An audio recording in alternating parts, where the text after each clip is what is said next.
वो पाकिस्तान अब पहलगाम आतंकी हमले को लेकर भी अपने असली रंग पर आ गया। भारत ने जब पहलगाम हमले के बाद पाकिस्तान को इसका जिम्मेदार ठहराया, तब पाकिस्तान ने इसमें शामिल होने से इनकार किया।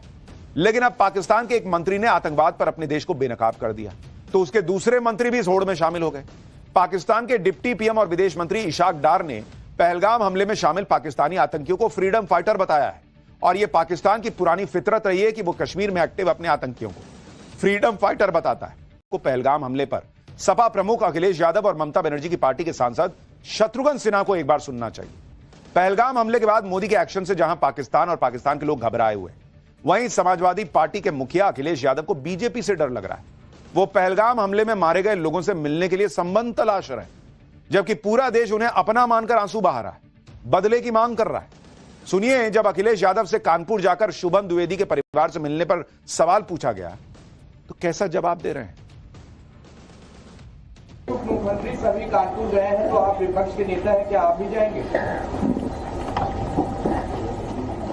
हालांकि परिवार से मेरा कोई संबंध नहीं है, और मैं तो अपनी पार्टी के लोगों से कहूंगा कि ऐसी घटना में जरूर पहुंचें, क्योंकि कई बार भारतीय जनता पार्टी के लोग व्यवहार भी गलत करवा देते हैं दूसरों के साथ। आप सोच रहे हैं, मतलब बड़ा कलेजा चाहिए भाई ये कहने के लिए कि उस परिवार से मेरा कोई संबंध नहीं है, पार्टी के लोग जाएं। क्या अखिलेश यादव जिस भी पीड़ित के घर गए हैं वो सब इनके रिश्तेदार लगते हैं, इनके रिश्ते में होते तभी जाते हैं? ऐसा तो नहीं है।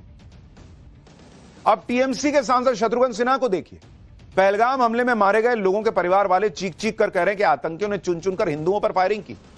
शत्रुघ्न सिन्हा से इस पर सवाल पूछा गया तो भड़क गए, कह रहे हैं बीजेपी का प्रोपेगेंडा वॉर है। सुनिए टीएमसी के शत्रुघ्न सिन्हा को। क्या घटना घट रही है वहाँ पर हिंदुओं के साथ जो है, ये हिंदुओं क्यों कह रहे हैं? हिंदू मुसलमान सब भारतीय हैं वहाँ पे। ये गोदी मीडिया कुछ ज्यादा ही जरूरत से ज्यादा चला रही है। ये प्रोपेगेंडा वॉर ज्यादा चल रहा है हमारे मित्र माननीय प्रधानमंत्री मोदी जी की तरफ से और उनके ग्रुप की तरफ से ये ज्यादा चल रहा है। मैं समझता हूँ इसको बहुत संवेदनशील मुद्दा है, बहुत इसको गहराई के साथ देखना चाहिए। हमें ऐसी कोई बात नहीं करनी चाहिए और ऐसा कुछ नहीं करना चाहिए, कहना चाहिए जिससे तनाव बढ़े। अभी जख्मों पे मरहम की जरूरत है। आप सोच रहे हैं बॉस, शत्रुघ्न सिन्हा को हिंदुओं को चुन चुन के मार दिया गया है, ये सवाल प्रोपेगेंडा लगता है। शत्रुघ्न सिन्हा थोड़ी हिम्मत दिखाएं, जाएं जिनके पति के सिर में गोली मारकर सिर खोल दिया गया। मैं तो विजुअल नहीं दिखा सकता, इतना विवाद से देख नहीं पाएंगे। जाएं उस महिला को बोलें कि तुम प्रोपेगेंडा कर रही हो। जाएं उस छोटे से बच्चे को बोलें जिसके बाप को मार दिया गया है, जो जीवन भर नहीं भूल पाएगा, उसको जाके बोलें कि छोटे से बच्चे तुम प्रोपेगेंडा वॉर कर रहे हो नरेंद्र मोदी के साथ मिलकर। बोल के दिखाएं। भारत का मोदी विरोधी इकोसिस्टम कैसे और कब पाकिस्तान की मदद के लिए आगे हाथ बढ़ाएगा, यह तो आने वाला वक्त ही बताएगा। लेकिन फिलहाल तो पाकिस्तान को जो झटके लगने शुरू हुए उससे पाकिस्तान स्टॉक एक्सचेंज संभल नहीं पा रहा। पाकिस्तान के शेयर मार्केट में ऐसा भूचाल आया है कि आज तो पाकिस्तान स्टॉक एक्सचेंज की वेबसाइट ही ठप पड़ गई। काफी देर तक वेबसाइट खोलने पर मैसेज आ रहा था we will be back soon. पता नहीं स्टॉक मार्केट वाले लोग भी जो है वो बंकर में न छुप गए हो, लिख दिया we will be back soon. दरअसल पाकिस्तान स्टॉक एक्सचेंज में आज लगातार दूसरे दिन 2500 से ज्यादा पॉइंट की गिरावट दर्ज हुई, जिसके बाद मेंटेनेंस के बहाने स्टॉक एक्सचेंज की वेबसाइट को ही बंद कर दिया गया। औंधे मुंह गिर रहा पाकिस्तान का शेयर बाजार फिलहाल संभलने वाला नहीं दिख रहा, क्योंकि पहलगाम हमले को लेकर भारत और पाकिस्तान के बीच तनाव की वजह से आईएमएफ ने पाकिस्तान की जीडीपी ग्रोथ रेट के अनुमान को 3% से घटाकर 2.6% कर दिया है। इसके अलावा फिंच रेटिंग्स भी पाकिस्तान में राजनीतिक अनिश्चितता और लगातार बढ़ते सिक्योरिटी थ्रेट को लेकर चेतावनी जारी कर चुका है। इन सभी वजहों से निवेशक जो हैं उनके सेंटिमेंट को बुरी तरह, इन चीजों ने बुरी तरह से तोड़ दिया है। निवेशक कह रहा है भैया पैसा निकालो, निकलो, इसके पास जो पैसा रहेगा पता चला या वो कटोरा लेके वही पैसा उसमें डाल के अपना बना लेगा।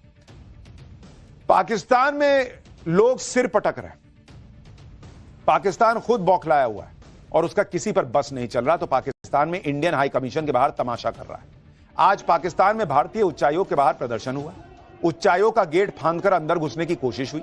वहां सिक्योरिटी के लिए तैनात पाकिस्तानी पुलिस तमाशा देखती रही, उसने हंगामा कर रहे लोगों को रोकने की कोई कोशिश तक नहीं की। इस दौरान उच्चायोग के बाहर प्रदर्शन कर रहे लोगों ने भारत के खिलाफ नारेबाजी करके अपनी भड़ास निकाल ली। इधर भारत एक्शन पर एक्शन कर रहा है। इस एक्शन की 2 तस्वीरें आपको और दिखाता हूं। कश्मीर में 2 आतंकियों के घर तबाह कर दिए गए, त्राल और अनंतनाग में यह एक्शन हुआ है। त्राल में आतंकी आसिफ शेख का घर धमाके से तबाह हो गया और अनंतनाग में आतंकी आदिल के घर पर भी मिट्टी जो है उसे मिट्टी में मिला दिया गया, वो मिट्टी के ढेर में बदल गया।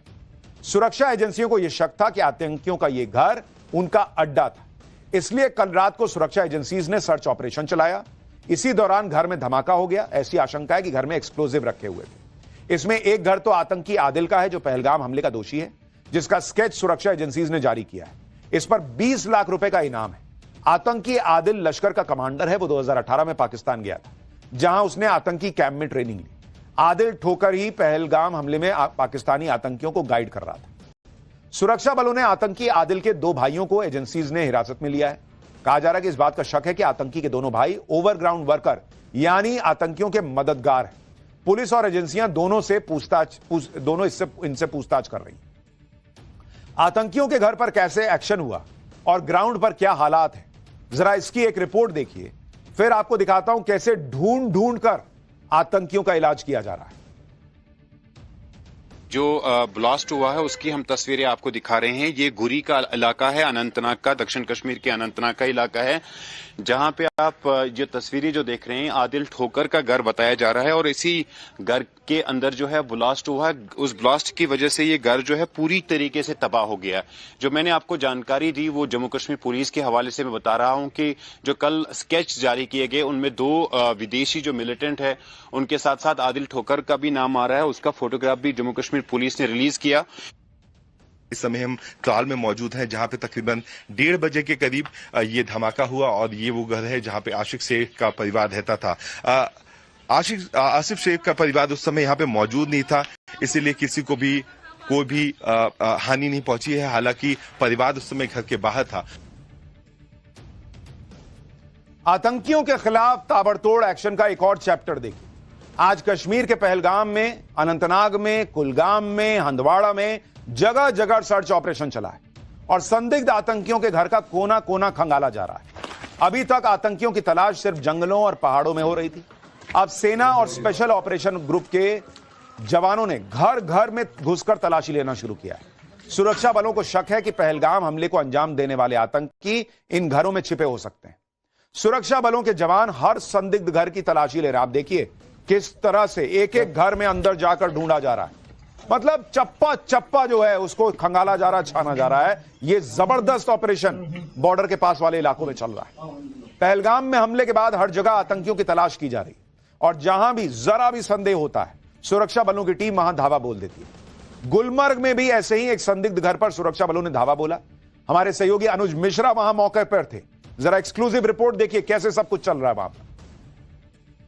अब बीएसएफ के जवान जो हैं वो इस खाली मकान के पास पहुंच चुके हैं। तस्वीरों में देखा जा सकता है किस तरीके से अब घेराबंदी जो है वो शुरू की जा रही है। बाकायदा पूरी तरीके से एहतियात बरतते हुए इस एबेंडेंट हाउस की तरफ धीरे धीरे बीएसएफ के जवान जो हैं वो टोली बनाकर इस वक्त अब करीब करीब घर के पास पहुंच चुके हैं।